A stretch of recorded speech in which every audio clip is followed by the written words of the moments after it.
Mr. Barrett, please, for 5. Was GC Strategies named in any legal documentation for the work done with Botler, Mr. McDonald? I wouldn't be aware of any of the legal work done that you're referring to, Mr. Chair. I apologize. In the official documentation for the project, was GC Strategies listed? The only official documentation that I am aware of that I had privy to was a task authorization for a feasibility study. There was never mention of a pilot. There was never mention of GC Strategies whatsoever. Was so GC Strategies was not named on the task authorization? Neither is Botler, Mr. Chair. But they were subcontractors? No, on the task authorization is Dalian Enterprises and Keratics. I am not privy to or aware or provided with any subcontracting arrangements. I am not involved in any of the discussions that take place between third-party partnerships. So you would never know that, were it not for the public reporting on this, that payment to Botler flowed through GC Strategies? GC Strategies then took a percentage for their... I left the CBSA before any of the deliverables or payments would have been made. I wouldn't be aware of how the payment structure or their agreements are anyways. When did he leave? On what date did you complete your time at CBSA? I think it was May the 3rd. I got pulled over pretty quickly and I didn't go back to my official records, but it was around May the 3rd that I started at Health Canada. So after Botler asked CBSA to stop payments because of misconduct, Diane Daly of CBSA demanded payments go through GC Strategies. Is that correct? I'm not privy to those emails. I wasn't around at that time, Mr. Chair.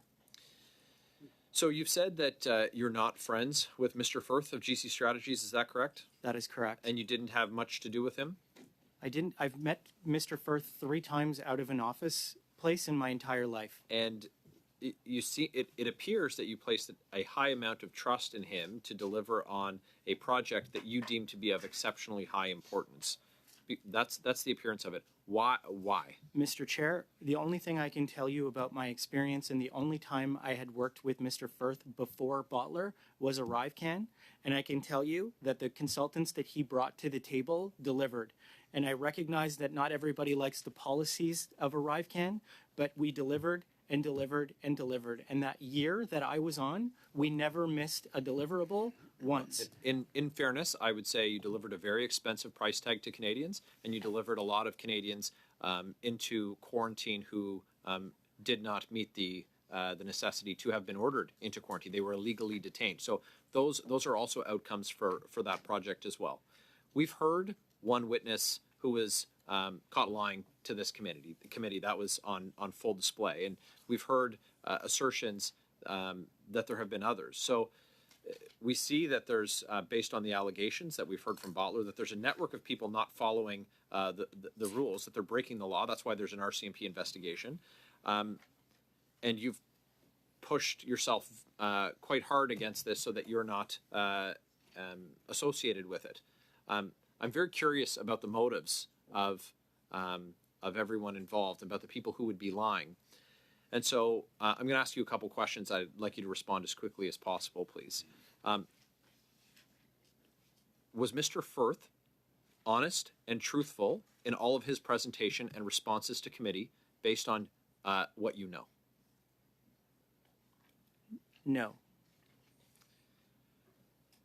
I'm going to circle back to that. Was Mr. Doan truthful and fulsome and honest?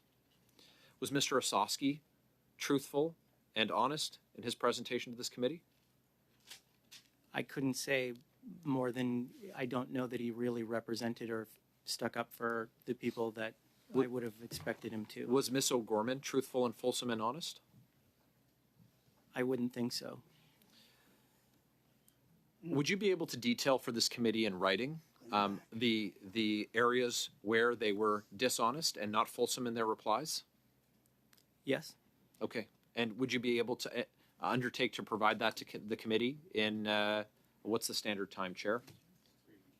3 weeks. Would you be able to provide it within a couple of days, 2 days? I believe, Mr. Chair, you'll have a lot of it in my submission already, but I will undertake to do it within 72 hours if that's acceptable. I appreciate that. Thank you. Welcome. Thank you, Mr. Barrett. Mr. McDonald, thanks very much. Mr. Genos?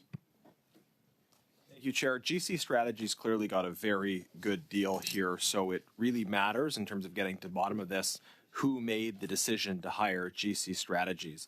Now, I understood in your opening statement, both of you said that Min Doan was responsible for that decision. Was my understanding correct? Yes, correct. You're both nodding. Yes. Yes. Okay.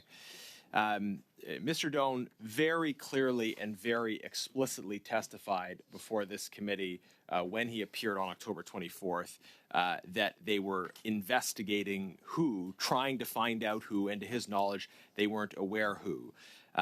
So, to be clear, based on your testimony, Mr. Doan was lying when he appeared before the committee. I don't understand, Mr. Chair and honorable members, how they could be investigating for a year who made the decision on ArriveCAN. It's quite clear, and if they had asked anybody on our team, they would have said the same thing. Okay. Can you provide us with additional documentation to support your version of events? And are there documents that we should request from Mr. Doan that would verify your version of events? No, the only thing that I haven't provided and I can provide the committee with is some names. I won't say them here, but I can provide some names that can substantiate what I've said here today. And in your packages, I can pull them out if you would like. Okay. Mr. Utano can also pull his out. We're at a bit of a disadvantage because they haven't been able to be distributed yet, and I understand the circumstances around translation, but you would undertake to provide to the committee in writing, but not in public, the names of individuals who can verify your version of events? Yes. Okay. You sort of implied that Mr. Doan wanted to make you the fall guy for what happened here. Would that be a correct interpretation of your version of events? That he made a decision and that someone somewhere decided that you two were going to be the ones made to wear this, and therefore not supported by the department and made to appear responsible for the decision. Is that your version of events? Yes, Mr. Chair. I felt incredibly threatened on that phone call with Min Doan on October the 28th. I talked to my old supervisor and then my boss on Monday and Tuesday morning following that. I think Mr. Utano can tell you that he had a very similar experience with Mr. Doan as well. So you had also referred to a conversation that was relayed to you, and maybe it was the same one, in which it was reported that Minister Mendicino wanted someone's head on a plate. Could you just explain further why and for what and whose head he wanted? That was my discussion, and that was the day that Min Doan threatened me. The discussion started off with Min Doan telling me that within the CBSA there was a lot of work going on to prepare for OGO. This is almost a year ago, and I believe Mr. Mendicino was not happy. Mr. Mendicino wasn't there when ArriveCAN kicked off and when all of this was going on, but there was a lot of news about ArriveCAN. Min was worried that either he or Jonathan Moore were going to get fired, so he was talking about somebody's head on a platter. And he said because Jonathan Moore had made a whole bunch of mistakes from an accounting perspective, talking about how much ArriveCAN costs, it could go his way or it could go Mr. Doan's way because Mr. Doan was the CIO at the time. And then he turned, we were on the phone, but he stopped the conversation and he just said, you know, Cam, if I have to, I'm going to tell the committee that it was you. Right. He offered me the opportunity to say that it was Mr. Utano or tell Mr. Doan that it was Utano and myself, to which I said, if you do that, I will have to respond, and we ended the conversation. That night is the night that I wrote him the notes. I stayed up until about 3 o'clock in the morning trying to figure out how I could find some way to meet in the middle. And that's why the notes were written exactly that way, so that Mr. Doan could come to this committee and present without having. So you're referring to the email you sent, and I was going to ask you about that. So essentially, you were trying to be honest. What you're telling us is you were trying to be honest, but also avoid giving the direct answer that you've given the committee today. I was trying to give him something that he could work with. He told me he had never been to committee before. Right. I believe his first appearance was 2 weeks ago. Yeah. He was very nervous about it, and I tried to give him some help. Wonder. I mean, the implication of what you're saying is that he made the choice to hire GC Strategies and had some reason for doing so, and also that he came and told the committee that he didn't make the decision, didn't know who made the decision, And essentially, you're telling us that someone's head was going to be on a plate because somebody got rich, somebody benefited from this. Someone's head was going to be on a plate, and he wanted it to be yours and not his. I believe Mindone made the decision to go with GC Strategies out of the fact that he had been told that he could not use Deloitte. Deloitte was in the timeout penalty box, so to speak. Who? And Who told them that they were in the Sorry. penalty box? My Very understanding- briefly. My understanding is that that came from above. Can you Sorry, clarify that is what our you mean time, by Mr. above? Genuis. So that is Okay. our time. Thank Mr. you both. Mr. Genuis, I understand you're starting off. Thank you, Chair. I suspect there will be general agreement of this committee in light of the testimony we've heard today to ask Mr. Doan to come back as soon as possible for a full 2 hours by himself. Is there agreement on that point? Yes, perfect. Thank you very much. Thank you. And I think probably as soon as possible, Chair, but we give you that discretion as always. Mr. McDonald, I think it's very important that you said that Mr. Doan heard from above that Deloitte was in the penalty box, and that is why GC Strategies was selected. That phrase does include some euphemisms that I do want clarity on, though. What precisely do you mean by from above? Mindone was the vice president and CIO of the CBSA. There was only one person who was above him. My understanding is that all the VPs had been told that they could not work with Deloitte until the CARM project was back on track. So above him within the public service would have been the president, but above that is the political level. So I did not understand it to be a political decision, but if you're going to be calling Mindone, I'm sure you can ask him what he meant. okay, would anyone at the political level have been involved in these discussions, as far as you know? Not as far as I know. I You met weren't with, in rooms where they were. I was in for ArriveCAN. I was in one meeting with the minister's office. They asked me if it was secure, and they asked me if it was scalable, to which I answered in the affirmative, and that was only one meeting. At what stage in the process was that meeting with the minister? Very early, like very beginning. Was that before or after the GC Strategies was selected? I don't know that GC Strategies was selected at the time. It would have probably been concurrently Okay. when we were kind of going. GC Strategies was not brought up. Okay. No contracting was brought up. They just wanted to make sure that it was secure because we were going to be collecting. But if they were asking, is it secure? Presumably they were asking that in the context of a particular application or company. No, it was because we were taking away paper and we Okay. were going to be using digital means. Okay. It was sort of. I wonder if you could follow up on that point regarding the timeline. So, what do you mean by penalty box? You mean they weren't to receive any contracts? That's Yes, what penalty box is. That was my understanding. Again, Mr. Okay. Dunn can explain. Yeah, it is sort of surprising to me that you would have this kind of informal process of companies being in the penalty box and therefore not getting any contracts, which means other companies get them automatically. Like, is this normal where sort of someone just decides this company or that company is not going to receive any contracts for a while, and we're gonna give them to whoever else bids? I would say no, Mr. Chair. I wouldn't think it was normal at all, but I will preface that by saying this was like the second week of the pandemic, and Right. there was craziness everywhere. The reason that the sole source and the national security exemptions exist is for emergencies, and this was declared a national emergency. In terms of the decisions around why we could or could not use a particular company such as Deloitte, that was not my decision to make. Okay, in terms of the time I had left, I do want to probe the point you referred to just at the end about, you said Mr. Doan got a non-advertised appointment. There was sort of an implication in what you said, and I would like you to provide a little bit more on that. Are there certain relationships he has, access points? Do you think his appointment broke protocol in some way?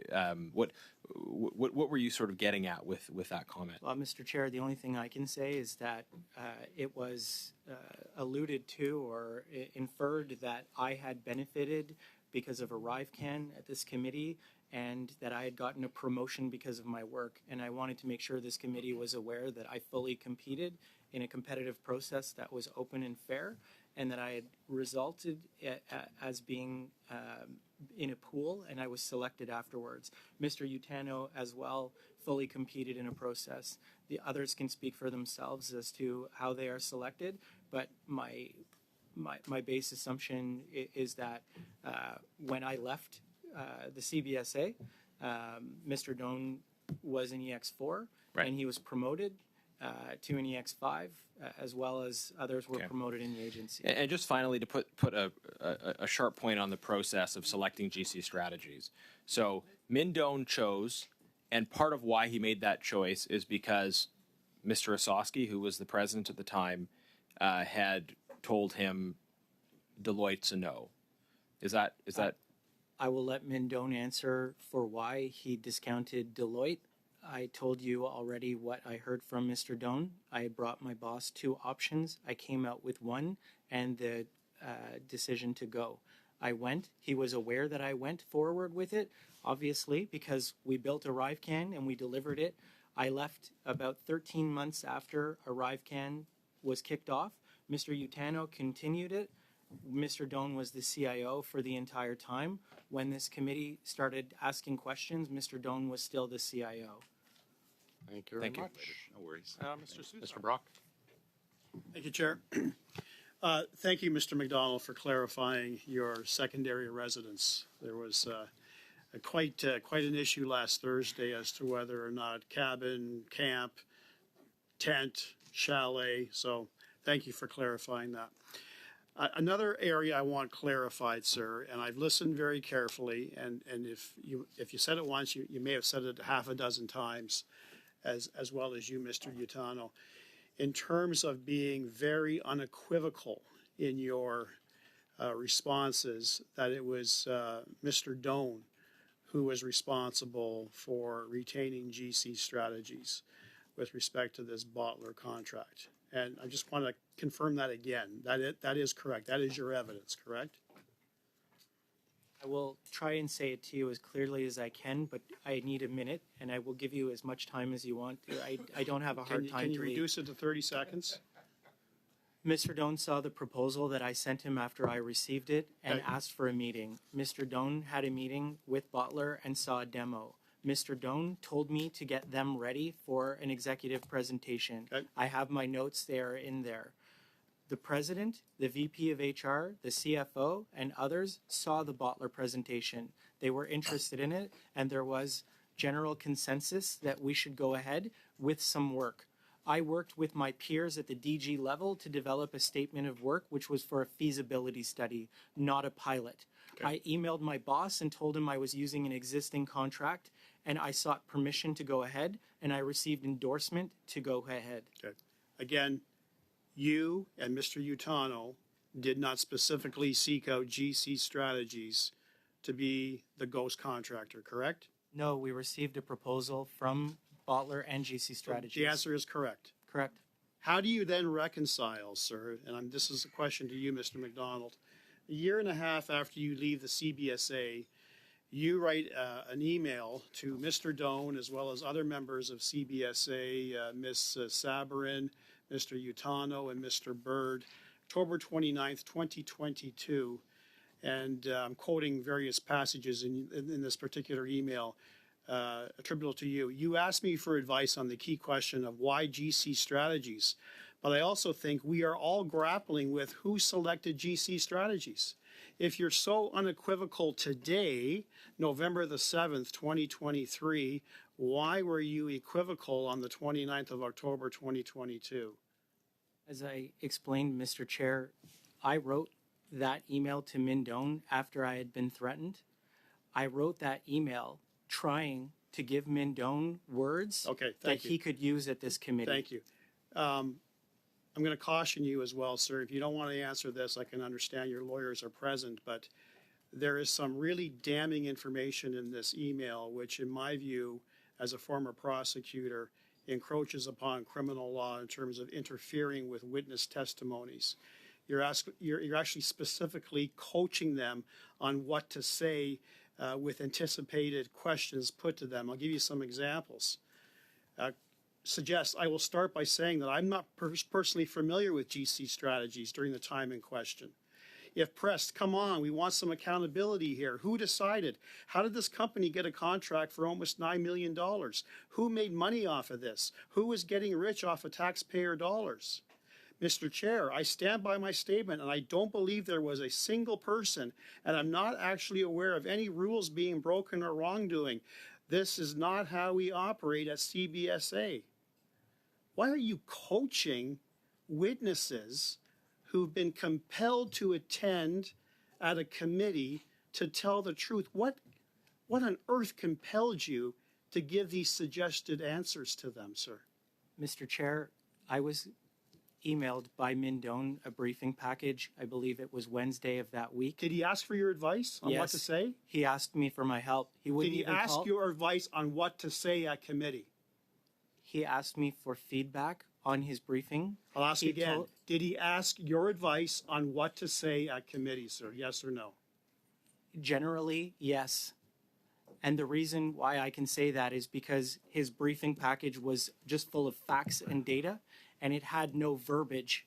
And he commented to me that he did not have the words to use, which is why I wrote what I wrote. Did someone coach you on what to say today? I practiced, yeah, I did. No, did someone other than you coach you on what to say? No. How about you, Mr. Utano? No? Thank you, Chair. Iskusi, please, for 5. Thank you, Chair. Why do you believe that Botler was known as the president's project? Are you asking me? Either of you. I really, so at the very beginnings of it, I had limited to no real exposure to the president on this project, to be honest, quite honest with you. So I don't have an answer for you. Mr. McDonald? This was, the president was seized at the time with the cases of sexual harassment at the CBSA and was trying to do everything that he could to find tools Okay. or services to reduce it. Okay, thank you. Mr. McDonald, you had indicated to the committee that you would be willing to give any documentation necessary for us to get to the bottom of this. I'm asking you both, please, if you would be willing to submit both your calendar as well as meeting invites from the period of January 2019 to June of 2023. If you would please submit those to the committee, please. Mr. Chair, I have no problems with the CBSA submitting those. I can submit from May 3rd until now when I was at Health Canada, but I don't have access to my calendar from the CBSA. Okay, thank you. We'll work with the CBSA to obtain those. I wanted to go back to something that my Liberal colleague said, and this was the $54 million price tag. Do you agree with that $54 million price tag? Do you think that this application was worth $54 million? If you're directing the question to me, I left Yes. when ArriveCAN was at $6.3 million. Okay. I believe out of the $54 million, there were things that are outside of IT. $8 million or $7 million went to Service Canada to do things. When I look at the cost over 3 years, I think if you were to look at major IT systems, which I would consider this a major IT system, I would think that it's less expensive than what people are making it out to be. I just want to underline, we know everything that happened now, so it's really easy to rebuild something that's been built. It's called like a model. We didn't have a model to follow when we built ArriveCAN. They were coming up with things in real time. This started off as a replacement of a piece of paper that cost about $3 each. So when we think about 40 million transactions on ArriveCAN, I like to think about it as an overall cost savings But to do the you government of think Canada. the app could have been designed for less money than $54 million?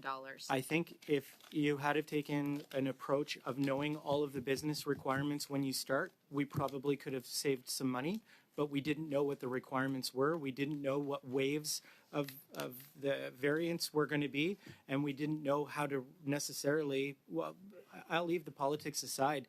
The business requirements came from FAC, and all we were trying to do was streamline the border and get information so that the streamlining of those people crossing the border could be quicker. That was But what our I'm goal hearing was. you say is that it could have been designed for less money than the $54 million that it was designed for.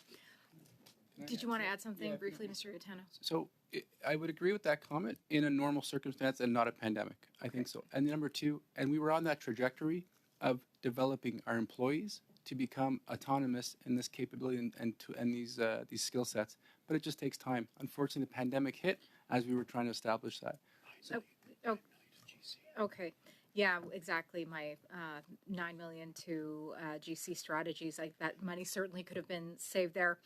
My last question is, Botler has said, or the principals of Botler have indicated that senior government officials could potentially be receiving kickbacks, both direct kickbacks as well as indirect kickbacks for both ArriveCAN and potentially other contracts as well. Do you have any direct knowledge about senior government officials, either bureaucratic or elected, receiving any form of kickback?